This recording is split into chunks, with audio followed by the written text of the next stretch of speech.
ಏನ್ ಹಾಗೆ ನೋಡ್ತಿದ್ಯಾ? ಓಹೋ, ನಾನ್ ಹೋಗ್ಬೇಕಾಗಿರೋ ಬಾತ್ರೂಮ್ಗೆ ಆದಿತ್ಯ ಹೋಗ್ತಿದ್ದಾನೆ ಅಂತನಾ? ಇದರ ದೊಡ್ಡ ವ್ಯತ್ಯಾಸ ಏನಿದೆ? ಪಾಯಸ ಯಾರು ತಿಂತಾರೋ ಅವರೇ ಅಲ್ವಾ ಹೋಗ್ಬೇಕು. ಅಂದ್ರೆ ಪಾಯಸನ ನೀನ್ ತಿಂದೆ ಆದಿತ್ಯನ್ಗೆ ಕೊಟ್ಬಿಟ್ಯಾ? ಅಯ್ಯೋ, ನಾನೇನ್ ತುತ್ ಮಾಡಿ ತಿನ್ನಿಸ್ಲಿಲ್ಲ ಆದ್ಯ.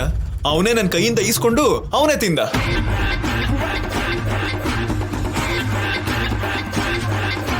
ನಿನ್ನ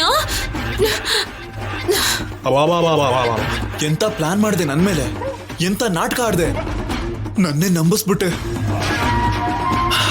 ಹೋಗ್ಲಿ ಬಿಡು, ಯಾಕೆ ಹಿಂದೆ ಹೋಗೋದು, ಮುಂದೆ ಹೋಗೋಣ ಬಾ. ಎಲ್ಲಿಗೆ? ದೇವರ ಸ್ಥಾನಕ್ಕೆ. ನಾನ್ ನಿನ್ ಜೊತೆ ಬರಲ್ಲ. ನೀನ್ ಯಾವಾಗ್ಲೂ ನನ್ ಜೊತೆನೆ ಬರ್ಬೇಕಾದ್ಯ. ನಡಿ. ಈಗ್ಲೇ ಬರಲ್ಲ ಅಂತ ಹೇಳ್ತಿದ್ರೆ ಆಸೆ ನೋಡು, ಯಾವಾಗ್ಲೂ ಅಂತೆ. ಫೈನಲ್ ಆಗಿ ಹೇಳ್ತಿದ್ದೀನಿ, ಬಾ. ನೀನ್ ಎಷ್ಟು ಸಲ ಹೇಳಿದ್ರು ಈ ಆದ್ಯ ಬರಲ್ಲ. ಸರಿ, ಹಾಗಾದ್ರೆ ನಿಜ ಹೇಳ್ತೀನಿ. ಏನ್ ನಿಜ? ನೀನು ಪಾಯಸದಲ್ಲಿ ಮೋಷನ್ ಟ್ಯಾಬ್ಲೆಟ್ ಮಿಕ್ಸ್ ಮಾಡಿದೆ ಅಂತ ಹೇಳ್ತೀನಿ.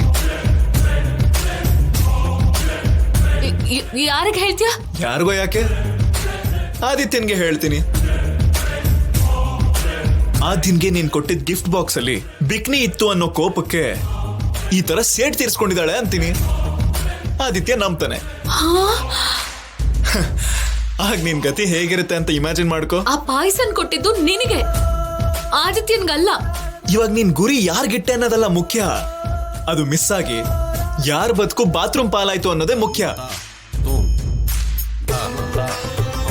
ಸರಿ ಬಿಡು, ನೀನ್ ಬರಲ್ಲ ಅಂತ ಹೇಳ್ದಿಯಲ್ಲ, ನಾನು ಹೋಗಿ ಆದಿತ್ಯಂಗೆ ಹೇಳ್ತೀನಿ. ಬೇಡ ಬೇಡ ಬೇಡ ಬೇಡ, ದೇವಸ್ಥಾನಕ್ಕಲ್ವಾ, ಬರ್ತೀನಿ, ನಾನ್ ಬರ್ತೀನಿ. ಈಗ ಬಂದೆ ನೋಡು ದಾರಿಗೆ. ಆದ್ರೆ ದೇವಸ್ಥಾನಕ್ಕೆ ಹೀಗೆ ಹೋದ್ರೆ ಏನ್ ಚೆನ್ನಾಗಿರತ್ತೆ, ನಾನು ಹೋಗಿ ಡ್ರೆಸ್ ಚೇಂಜ್ ಮಾಡ್ಕೋತೀನಿ.